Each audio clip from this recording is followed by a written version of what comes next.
Әсем мен жасын іштегі сәбиді көруге асық. Арман жоспарларда көп. Енесінен көрген қорлығына шыдап берген Әсемнің жүктілігі ауыр өтті. Ішіндегі ашуы мен ызасы баласына беріліп, аман сау туылуы да белгісіз. Кезекті ультрадыбыстық зерттеуге келгенде баланың денсаулығында кінәрат бар екендігі анықталды. Мұны естіген Әсем жылап қоя берді. Жасын барынша қолдау көрсетіп, өзі уайымдаса да Әсемге сыр білдірмеді. Мұны естіген енесі: «Иә, біліп едім, мына келіннің сау бала дүниеге әкелмейтінін. Мүмкіндік барда баланы алдырып таста. Кемтар немере маған керек емес. Туатын болсаң, бұл үйден қараңды батыр. Ел жұртқа күлкі болар жайым жоқ. Сен үшін масқара болғым келмейді», деп ұрысып жегіп тастады. «Әй, сен өзің не деп отырғаныңды білемісің? Қысқарт, ендігәрі мынандай сөздеріңді естімейтін болайын. Әйтпесе», деп Ахмет Бижамалға төне жөнелді. Әйтпесе не?» деп Бижамал да орнынан тұрып күйеуіне қарсы тұрды. «Әй, сені ма? Сені Құдай жеңбесе, адам жеңбес», деп ашуға булыққан күйі сыртқа шығып кетті. Әсем сол күні төсектен бас алмай жылаумен уақытын өткерді. Жасын жұмыстан келе салып жанында болды. Көңілін аулағысы келгенмен Әсемді ештеңе де қуанта қоймады. Осыдан кейін біраз уақыттан соң Әсем айы күні жетіп, ұл баланы дүниеге әкелді. Әсем баласын қолына алғанда бар уайымы сейілгендей. Дегенмен дәрігерлердің айтқаны рас болды. Сәбидің ақыл ойының дамуында кінәрат бар. Қазірден бастап қолға алсаңыздар, мүмкін сауығып кетер, деді дәрігерлер. Жасын әке атанып, баласын ерекше жақсы көрді. Ахмет те немерелі болғанына жүрегі жарылардай қуанып, сәбиге Алпамыс деп ат қойды. Жасын Әсем мен баласына бар уақытын арнап, махаббатында аямады. Тіпті күтуші де жалдады. Мұның бәрі Бижамалдың зығырданын қайнатып барады. Тіпті немересін қолына алып, мейірлене қарағанда емес. Ал Мәншүк болса, немересін көруге асық болып қалаға келген еді. Құдағиының қас-қабағына қарайлап, қызы мен немересінің жанында аздаған уақыт болып, ауылына қайтты. Әсем мен Жасын балаларының ауруынан айығу үшін жер-жерді аралады. Уақыт сымырап өте берді. Бірақ қанша қаласа да балаларының дамуы баяулап, ауруынан айықпады. Енесінің айтар сөзі таусылмады. Тіпті бейкүнә сәбиді кінәлап, бәр қарғысын жаудырып отыратын еді. Әсем соңғы кездері енесінің сөзіне жауап қайырып тастайтын болған. Енесі келіннің бұл қылығына есірейін деген екенсің, қай жерден келгеніңді ұмытпа, деп ашуланып кетті. Осы күннен бастап Жасынның үйінде ұрыс көбейе түсті. Әсем өзін орынсыз кінәлап, үнемі жегіп отыратын енесімен келіспей қалатын еді. Жасынды үйдегі ұрыс керіс, жанжал шаршатып жіберді. Ара-тұра бәрін ұмытамын деген оймен ащы суды аузына алып, түннің ортасында үйіне келіп жата қалатын. Екі оттың ортасында қалғандай. Әсемнің де жағдайы мәз емес. Тіпті кейінгі кездері баламды алып кетіп қалсам бекен, деп те ойлап қояды. Жасымен арадағы сезімге сыза түсе бастады. Оңаша қалып, сырақтарып, сөйлесуден қалған жас жұбайлардың ара қатынасы осы жолдан тоқтап қалардай. Әсем күнделікті күйбең тірлікпен одан қала берді, баласының қамымен жүріп, уақыттың қалай зымырап өтіп кеткенін байқамайда қалатын. Жасын өзіне көңіл аумаған жарына іштей ашулы, әбден басы қатты. Қайткенмен де өмір өзен, бір орында тұрмас. Бұл күндерде өтіп кетер деп өзін басумен болды. Бірақ анасы оған шарт қойды. «Мен сені дүниеге әкелдім. Бақтым, қақтым. Елдің алды болмасаң, артында қалған емессің. Үйленеді, маған қарайлайтын келінді боламын дегенімде, мына бір кедейдің қызын алып келдің. Оған да сенің көңілің үшін көніктім. Немере сүйемін дегенде жағдай былай болды. Енді міне сенің бейбақ әйелің маған қарсы шығып, менімен тайталасады. Сөздің қысқасы, онымен ажырасқаның дұрыс. Ол сені құрдымға жібермесе, биікке жетелемес анық», деді анасы. Жасын анасының сөзін мұқият тыңдап былай деді.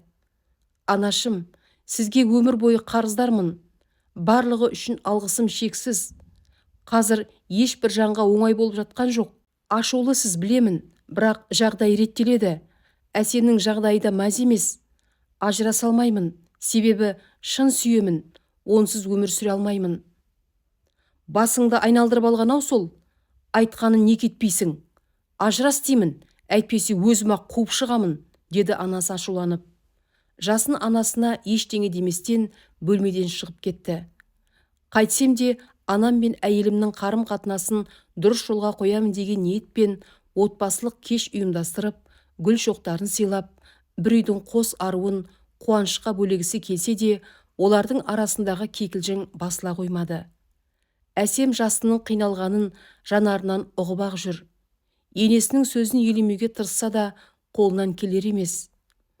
Бейжамалдың шыдамы таусылып, баласын бөлмесіне тағы да шақырып алып ұрсып жатты. Даусы жер жарардай. Айтылып жатқан әңгімені Әсем естіп қойды. Сен қанша тырыссаң да, мен оны келін ретінде қабылдамаймын. Осы уақыт бойы елге масқара болдым. Оның көздегені байлық, қу жетімнің аңсағаны мына үй екенін білемін. Сонша ақмақ болғаның ба, балам-ау? Көзіңді ашып қарасаңшы, сені маған қарсы қойып, жаны тынышталады. Бірақ мен ақмақ емеспін. Оны үйден қуып шығам. 1-2 күн уақыт берем. Заңды түрде ажырас. Әйтпесе, мені анам деп атаушы болма, деді анасы. Анашым, неге Әсем туралы жаман ойдасыз? Сіз бір рет болсын оны қызыңыздай көріп, сырласып көрдіңіз бе? Бала мен әйелімді тастай алмаймын. Сізді де тастағым келмейді, деді Жасын шарасыз күйде. Бейжамал үндемеді. Жасын есікті ашып қалғанда алдында тұрған Әсемді көрді. Жанары жасқа толған Әсем бөлмесіне қарай жүгіріп кетті. Әсем, тыңдашы, тоқташы. Есікті ашшы жаным, мен саған бәрін түсіндіремін, деп жатқан Жасынды Әсем тыңдағысы келмеді. Жанарынан аққан жас тоқтар емес. Жасын есікті қанша рет қақса да ашпады. Ашуланып, көлігіне отырған Жасын бір досының үйіне бет алды. Әсем, ана мен баланы айырғаным дұрыс болмас. Жасын екеуміздің махаббатымыз берік болғанымен бұл қиындыққа қарсы тұра алмас. Жасының қиналып жүргенін біліп едім. Баламды алып, бұл үйден кеткенім дұрыс болар, деген шешімге келді де, сөмкеге киімдерін жинастырып, құрбысының үйіне кете барды. Енесі Әсемнің кеткеніне іштей қуанып, терезеден қарап тұрды. Әсем Жасынның жастығының астына қат қалдырып кетті. Жасын достарымен әдеттегідей кездесіп, түннің ортасында үйіне келді. Бөлмеге кіріп барғанда Әсем мен баласы жоқ еді. Дереу анасын оятып, Әсемді сұрады. Анасы түк болмағандай, киімін жинап, сен кеткен соң тайып тұрды. Қайда кеткенін білмеймін. Жарықты сөндірші, қайда пайдасыздан құтылғаныма қуанып жатырмын, деді анасы. Анашым, не деп тұрсыз? Қалай, қашан кетті? Неге маған хабарласып айтпадыңыз? Соншалықты қатыгез болғаныңыз ба? Сен алар емеспін, деп Жасын ашуланып, есікті тарс жауып кетіп қалды. Әсемге хабарласа алмады. Құрбыларынан да сұрады. Ешкім ештеңе білмейді. Алып шаһардың қай жерінен іздерінде білмей дал болды. Тек Құдайдан аман есен болса деп тілейді. Жастығын құшақтай төсегіне жата кетті. Жастығының астында бір нәрсе бар екенін сезгендей. Қолымен ұстап еді, қағазды тауып алды да дереу ашып оқыды. Әсемнің өзіне қалдырған хат екен. Жасын, жаным, сені кездестірген Аллаға шүкір. Сендей жүрегі кең, жомарт адамды бірінші көруім. Сен адал жар, жақсы әкесің. Маған деген сезіміңді бағалаймын, құрметтеймін. Бірақ анаң мені бір көргеннен ұнатпады. Уақыт келе барлығы өзгереді деген оймен барынша шыдап келдім. Бұдан әрі қолымнан келер емес. Сенің қиналғаныңды сезіп жүрмін. Жүрегіміз бір-бірімізді қаласа да, бірге болу бақыты бұйырмаған екен. Анаңның ақ батасы берілмесе, бәрібір бақытқа бөленіп өмір сүре алмаймыз. Сондықтан осы сәттен бастап жолымыз екіге айырылсын.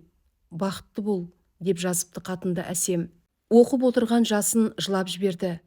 Сүйген жары мен баласынан жырақта өмір сүру ол үшін мүмкін емес. Қалайда оларды табуды ойлады. Таң ағарып атып келеді. Таңғы салқын. Самал жел жапырақтарды арлы-берлі тербейді. Әсем түнімен дөңбекшіп ұйықтай алмады. Жасынды жүрегі қимайды, бірақ мәңгі бірге болмаймыз деген ой оны мықты еткендей. Анасына хабарласып, мән жайды түсіндірді.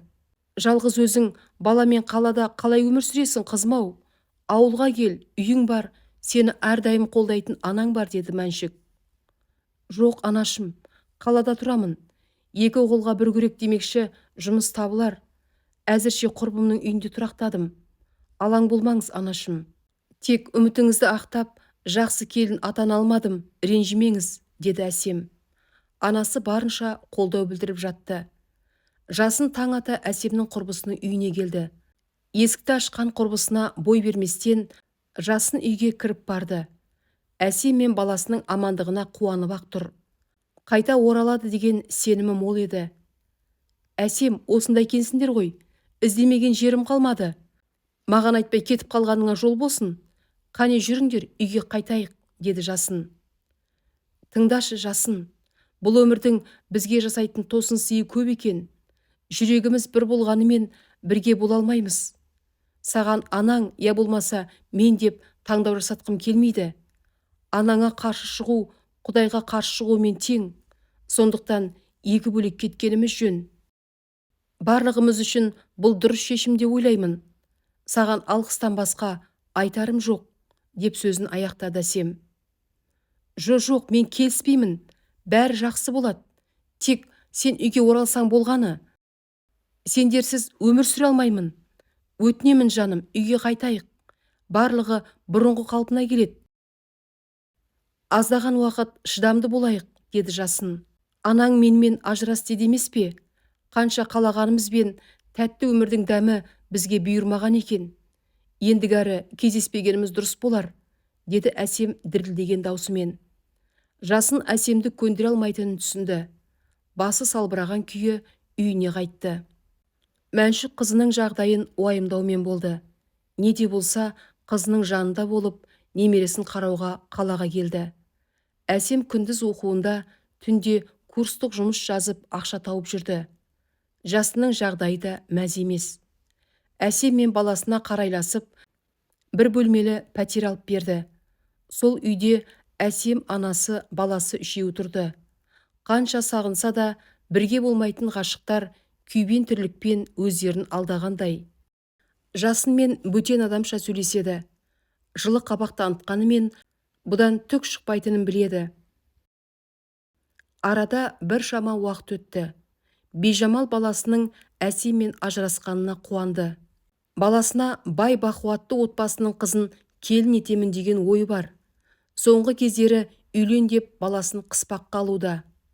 Жасын үндемей ғана анасының сөзін жауапсыз қалдыратын. Әсем деп соққан жүрегі одан өзгені қаламайды. Әсемге қанша қолқа салса да, ол өз райынан қайтпады. Баласын көруге аптасына бір рет барып тұрады. Әсемді көремін деген ойымен алып ұшып барғанымен тілдесудің реті болмайтын. Соншалықты ауыр болса да, Әсем бір жолата Жасыннан, махаббатынан, бақытынан бас тартты. Аяққа тұрып, алдағы өмірін жоспарлап та қойды. Баласын қанша емдесе де денсаулығы түзеле қоймады. Әне-міне дегенше жоғары оқу орнын үздік деген бағамен аяқтаған Әсем өз мамандығының иесі атанды. Қолына алған қызыл қағазын қуанышқа толтыра отбасында атап өтті. Жасын бұдан тысқары қалмады. Қош иісті шоқ гүлдерін көтере келіп, Әсемді шын жүрегімен құттықтады. Әсем де Жасынның келгеніне қуанғанын жасырғысы келсе де, оның мөлдіреген көздерінен ыстық ықыласы мен ілтипаты көрініп ақ тұр. Өзінің оқудағы талпынысы мен қажырлығының арқасында қаладағы ең ірі компаниялардың біріне жұмысқа шақырту қағазын алды. Білегін сыбанып жұмысқа кірісіп та кетті. Алғашқы тапқан табысына баласы мен анасына сыйлық алып, оларды қуантып қойды. Жалақысының бір бөлігін қайырымдылық қорына көмек ретінде беріп тұруды жөн көрді. Өзінің баласындай мүгедек балалардың ауруын айығуына тамшыдай болса да үлесін қосып, сол балапандардың қуанышты сәттерін көруді ойлады. Әсем бүгінгі күні нағыз іскер әйелге айналған. Аз уақыттың ішінде бөлімше меңгерушісі қызметіне жоғарылады. Ал жасының жағдайы мәз емес. Анасы қалай да болса баласын үйлендіруді мақсат етті. Бірақ мұнысынан түк шығар емес. Жасын Әсем мен өмірі бірге түйіспейтінін ұққандай, іштей қынжылып, анасына өкпелі. Ішімдікке әуестеніп, құмар ойынның көкесін танытатын болған. Сондай бір күндерде бар ақшасын ойынға салған жасын бұл жолы ойында жолы болмады. Тәуекел деп көлігінде тігіп жіберді. Сол күні үйіне жаяу қайтты. Жасынның бұл жүрісі өрши түсті. Айналасында досым деп ақыл қосар мәрт жолдаста қалмады. Ақшасы қалмаған жасын тағы бір ойында өзінің үйінде ойынға салды. Өкініштісі сол, ойында ұтылып, енді үйсіз қалды. Мұны өзінен басқа тірі жан білмейтін еді. Әдеттегідей жұмысқа кеткенде анасына біреулер келіп, үйді қашан босатасың? Саған бір апта уақыт, балаңа сәлемдеме Нұртастан, деп зәре құтын ұшырған еді. Бейжамал жылап баласына хабарласты. Жасын реттеймін деп анасына уәде берген еді. Бірақ ойындағы ұтылған ақшаны таба алмады. Сөйткенше әлгі қарақшылар тағы келіп, анасын аямай ұрып кетті. Соққыға жығылған Бейжамал ауруханадан бірақ шықты. Жасын өз кінәсін білгенімен қолынан келер шара жоқ. Әкесі Ахмет қордағы ақшасын жинаса да жеткізе алмады. Жасын ақыры үйін беріп құтылды. Әкесінің ақшасына бір бөлмелі пәтер алды. Бейжамал бұл масқараға шыдай алмай, төсек тартып жатып қалды. Жасын мен әкесі кезек-кезек қарап, күндерін өткізіп жатты. Қаланың таңы көлік кептелісімен басталады. Автобустың іші жұмысқа асыққан адамдарға лық толы. Әсем анасы мен баласымен қоштасып, жұмысқа шыққалы жатыр еді. Баласы қолын қайта-қайта қысып ұстап, жұмысқа анасын жібергісі келмеді. Әсем баласының маңдайын иіскеп, еркелетіп жұмысына кете барды. Жұмыстағы абыр-сабыр мен бүгін телефонына қарауға уақыт болмады. Қызу жұмыс жүріп жатты. Түскі үзіліске де шықпаған Әсемнің жұмысы бастан асады. Тіпті қағазға көміліп қалғандай. Бір уақытта жұмыс телефоны шыр ете қалды. Анасының жылаған даусы оны шошытып жіберді. Қазір жетемін, қазір, деп тұтқаны қоя салды. Баласына ауа жетпей ентігіп қалыпты. Бұрын соңды баласында ентігу болмаған еді. Әсем үйіне жеткенше өзін қоярға жер таппай келеді. Құдайдан баласының амандығын тілеумен үйіне де жетті. Жедел жәрдем келіп, баласын ауруханаға әкетіп барады екен. Дереу жедел жәрдемнің көлігіне отырған Әсем баласының қолынан қысып, «Жаным, ботам, қазір ауруханаға жетеміз. Ақпатшам менің, батырым» деп келеді. Баласы Әсемге қиыла қаратта күлімсіреді. Көзіне үйілген жасты Әсем ұстай алмады. Маңдайынан сипап сүйіп жатты. Кенеттен ентігі өршігіп, баласы демала алмай қалды. Көзі де жұмылды. Әсемді шетке қарай итерген дәрігерлер кішкентай періштенің өмірімен арпалысып жатыр. Әсем бір бұрышқа отыра қалды. Бірақ баласы осы сәтте-ақ мәңгілік мекеніне аттанып кете барды. Дәрігерлер басын шайқағанда Әсем, «Батырым, ояншы, көзіңді ашшы. Тағы анаңа күлімсіреп қарашы, жаным, ботам. Неге қарап қалдыңдар? Оятыңдар баламды. Неге үндемейсіңдер? Ол тірі. Өтінемін, оны аман алып қалыңдаршы», деп байбаламға салып, бақырып жылап жатты. Баласының өлімі Әсемге оңайға соқпады. Түн жастығын жасқа малып өткізетін еді. Бұл жағдайдан кейін жасын қу арақтың түбіне түсіп кетті. Әсем бір айдан кейін жұмысына оралды. Көз қуанышынан айырылған Әсем өмірінің мәнін жоғалтқандай. Баласының қылығы көз алдынан кетер емес. Жарты жылдай қиналған Әсем өзін қолға алды. Ішін тырнап жатқан жан жарасы болса да, алға қарай қадам басты. Ал жасын жұмысынан айырылып, қайда екені белгісіз. Жасынды іздеп үйіне барғанда анасы Бейжамалдың төсек тартып жатқанын көрді. Бижамал жылап Әсемнен кешірім сұрады. Әсем ештеңе деместен үйден шығып кетті. Сол күйі жасынды ешбір жерден таба алмады. Арада 1 жыл уақыт өтті. Әсем қаланың қақ ортасынан 3 бөлмелі пәтер алып, су жаңа көліктің иесі атанды. Қоныс тойын тойлаған Әсем туыстарының, құрбы құрдастарының басын қосты. Қуанышқа ортақтасқан қатары көбейе түсті. Ағыл-тегіл тілек айтылып жатты. Әсем бар жүрегімен жасынның да осы кеште болуын қалады. Бірақ оның қайда екені белгісіз. Бейнесін бір көріп, амандығына көз жеткізсем деген ойы арманға айналып барады. Жасын бұл уақытта бөтелкелес досының үйінде еді. Түрі адам танымастай өзгерген. Қу арақсыз тұра алмайды. Есін жиса, Әсем еріксіз ойына оралады. Сондықтан арақтан айықпай мас күйінде жүре беретін еді. Сол күні әлгі досы бір журналды алып келіпті. Бірінші бетінде Әсемнің суреті. Араққа сылқия тойса да Әсемді бірден таныды. Көздері жасқа толды. Өзгерген Әсемді көрген жасын бір күліп, бір жылайды. Журналды құшақтаған күйі төсекке жете алмай орнында ұйықтай кетті. Әсем қайырылымдық қорымен өз айналса бастады. Жанына еріктілер ерткен бір топ жұмысшыларды басқарып, жұмысты бастап кетті.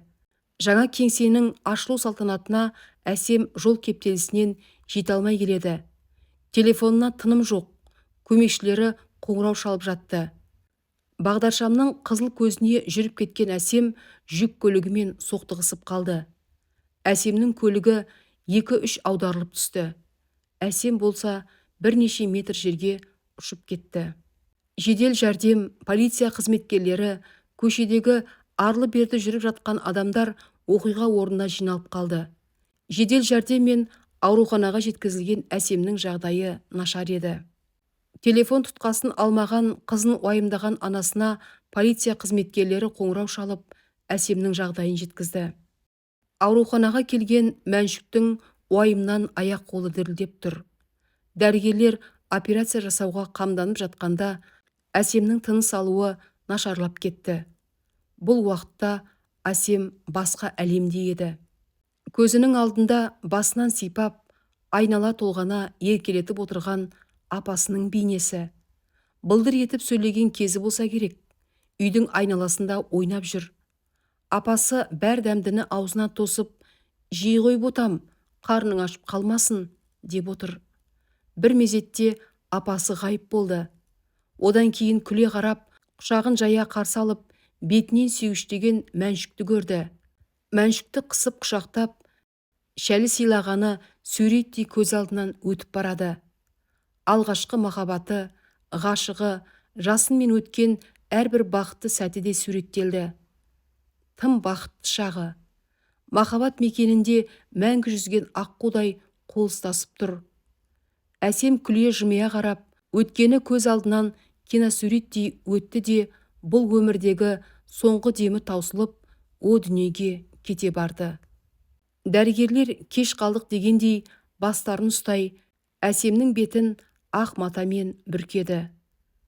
Мәншүк қызынан айырылып, бұл оған тиген ауыр соққы болды.